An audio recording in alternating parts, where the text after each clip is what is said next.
the more committed we are to the belief, the more that we have to prove as though it's right, because that's leaning more to, it's easier to continue down that path, even if it's destructive. Yeah. But is it because it gives us a false sense of certainty that we stick onto it?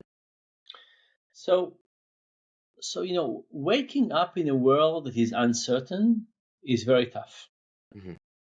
right? So ask yourself, how often can you really re-examine your beliefs? So I, on Yom Kippur, examine one basic thing. But, this is, by the way, why I love midlife crisis. Mm-hmm. I think midlife crisis is a good opportunity to examine some of our belief and look into it. But even though I think midlife crises are great and we should have more than one, and maybe every 10 years we should have a little crisis and re-examine things, it doesn't happen too often because it's very tough. If you have a sense of what you believe in, it guides lots of your activities. If you start questioning it, it's very, very tough.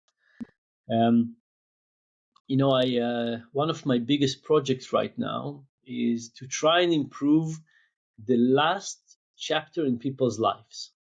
So I'm thinking about this chapter when people have a terminal illness diagnosis Mm-hmm. until the end of life, slightly more than 5 years, because medical science is amazing and people live for a long time in this period.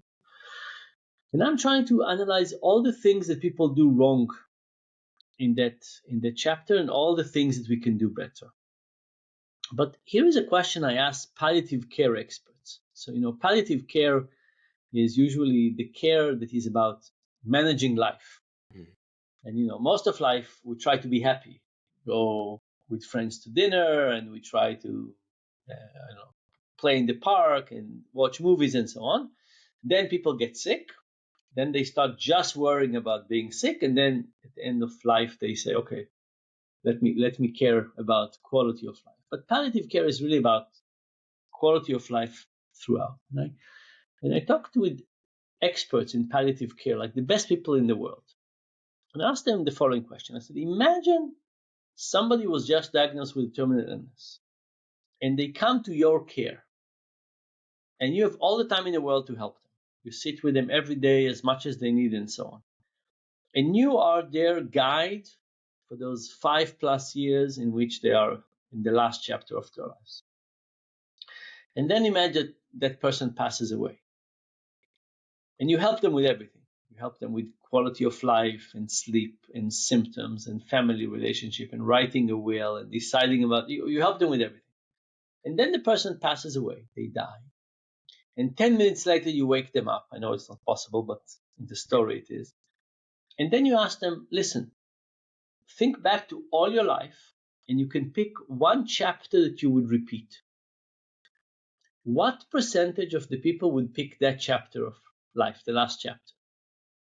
Now, just to be clear, it's not about picking the last 2 weeks, it's picking the last 5 years. Yeah. And the palliative experts say that the majority would pick the last chapter under the right conditions where they help them and they make it. And the reason that they're saying this is they're saying that mostly we live an unexamined life. Mostly we go into all kinds of paths, we do all kinds of things.